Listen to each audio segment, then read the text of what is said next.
In the last days of January and the first days of February 2025, a monsoonal low parked itself over North Queensland and simply refused to move, dumping what meteorologists would later call one of the region's worst flooding events in more than 60 years.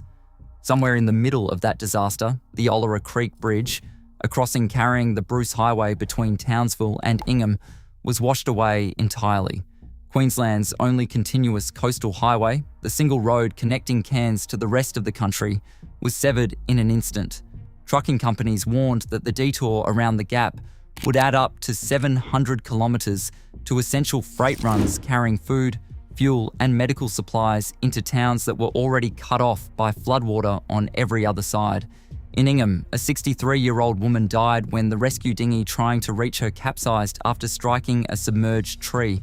one of several lives lost across the region that week. Queensland's Premier called it a heartbreaking blow for a close-knit community, and for a few days, a modern Australian state watched one of its own state capitals become functionally unreachable by road from the north because a single bridge on a single highway had given way. This was not some remote outback track. This was the Bruce Highway, the only road linking Brisbane to Cairns, the single most important piece of infrastructure in the entire state of Queensland. And if you have ever wondered how a road this critical can still be this fragile, the answer lies almost entirely in how it was built, and more importantly, in how it never quite finished being upgraded. This is why this highway was never built to be safe. The Bruce Highway was officially opened on the 15th of December 1934 at Glasshouse Mountains, named after Harry Bruce, Queensland's Minister for Public Works at the time, replacing what had previously been known simply as the Great North Coast Road. It would take almost 3 more decades of piecemeal construction before the entire 1,679-kilometre route between Brisbane and Cairns was finally sealed with bitumen from end to end, a milestone reached only in the early 1960s with the first limited access section, the Landsborough Bypass, only completed in June 1962, and the highway's very first 4-lane section not begun until November 1963. Even then, sealing the surface was never the same thing as making the road safe. Today, the highway serves an estimated 58% of Queensland's entire population and underpins more than 60,000 jobs connected to the freight, tourism and agricultural industries that depend on it, with the volume of freight it carries projected to roughly double within the current decade. Unlike the Hume Highway connecting Sydney and Melbourne, which received sustained, dedicated federal duplication funding from the 1970s onward and was finally completed as a fully divided 4-lane highway along its entire length in 2013, the Bruce Highway never received an equivalent nation-building commitment. Today, roughly 1,400 of its 1,679 kilometres, the vast majority of the route from Gympie all the way to Cairns, remains a single lane in each direction, with no median barrier separating opposing traffic. According to Australia's National Road Assessment Program, OSRAP, close to half the highway still carries only a 2 out of 5-star safety rating, well below the 3, 4 and 5-star ratings achieved on comparable stretches of the Hume and Pacific Highways after their own upgrade programs. That single design fact, an undivided road carrying some of the heaviest mixed traffic in the country, sits underneath almost everything that makes this highway dangerous. Head-on collisions, the single deadliest crash type on any road, remain a persistent risk here specifically because there is often nothing physically stopping a vehicle from drifting or being forced into the opposite lane. According to law firm Analysis of National Crash Data, the Bruce Highway ranks among the 3 most dangerous roads in the entire country, and separate police crash location data has repeatedly placed sections of the highway among Queensland's very worst individual crash hotspots,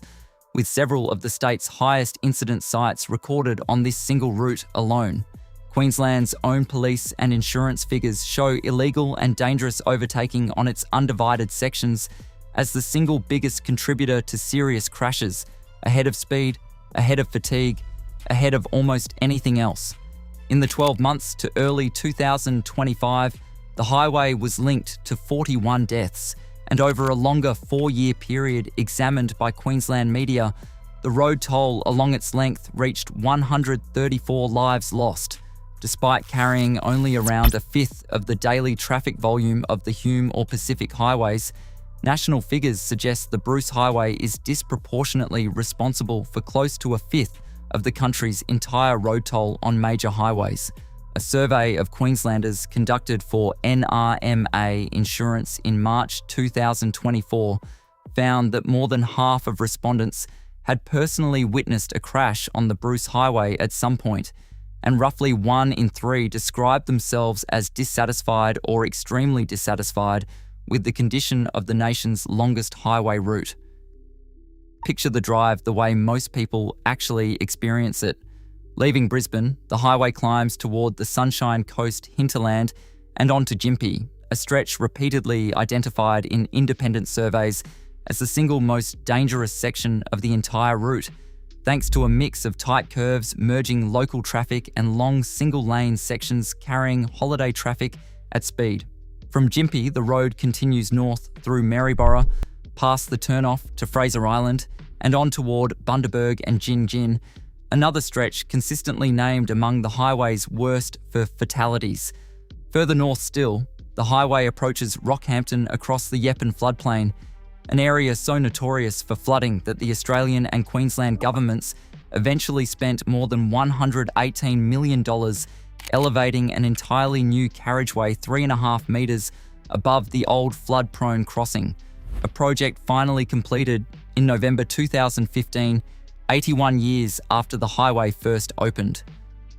North of Rockhampton, the road runs on through Marlborough and Serena toward Mackay, then continues past the turnoffs to Airlie Beach and the Whitsundays, through Bowen, Ayr and Home Hill across the Burdekin, and into Townsville before pushing on through Ingham and the flood-prone Cardwell Range toward Tully, Innisfail and Gordonvale, where the highway cuts directly through the wet tropics rainforest country that is home to the endangered southern cassowary, a hazard unlike almost anything else on the Australian road network. Vehicle strikes are one of the leading causes of death for the species, and the problem is serious enough that authorities have built the world's first dedicated cassowary land bridge directly over the Bruce Highway itself, at a location called Smith's Gap, purpose-built to let the birds cross safely above the traffic below, before the road finally reaches Cairns. Industry groups representing the caravan and tourism sector have specifically flagged the run from Rockhampton to Mackay, Gladstone to Rockhampton, Serena to Mackay, and Mackay to Proserpine as some of the highway's most hazardous stretches for holidaymakers, pointing to long distances between proper rest stops, limited overtaking lanes, and the fatigue that builds when a driver towing a caravan is stuck for hours behind slower traffic with nowhere safe to pass. The very families the highway is meant to carry safely to the Whitsundays and the Great Barrier Reef each summer are, by the tourism industry's own account, among those most exposed to its worst design flaws. Weather turns those design flaws into full-blown emergencies with almost predictable regularity.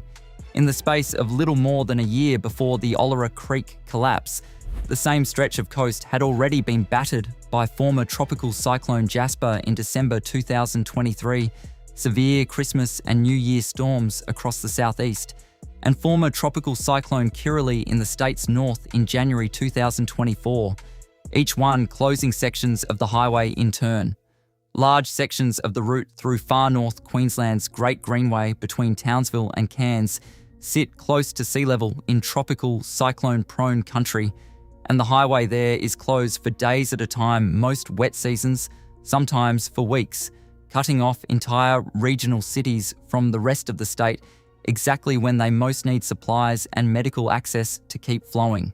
The 2025 loss of the Ollera Creek Bridge was extreme, but it was not an aberration so much as an escalation of a pattern this highway has lived with since long before anyone reading this was born.